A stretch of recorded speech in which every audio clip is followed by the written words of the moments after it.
जदि आपण साधु कि महात्मा पाखरे एक घड़ी न रही पारुछंती अधा तो रही पारिबे।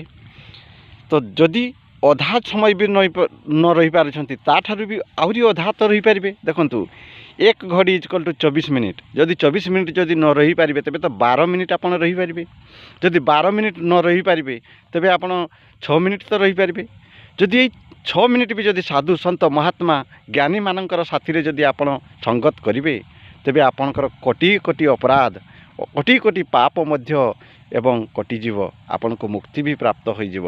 सेथिपई श्रीमद् भागवत गीतार गोटे श्लोक कहिसंती कौन कहिसंती एक घड़ी आधी में पुनियाद तुलसी संगत साधु की कोटे कोटि अपराध। तेणुकरी यही तुलसी संगत साधु साथी जदि संगत करिवे तेबे आपणकर कोटि कोटि अपराध पाप मध्य कटिजीव। सेथिपई तेणुकरी आपण साधु महात्मा ज्ञानी मानकर संगत करंतु। जय श्री राम।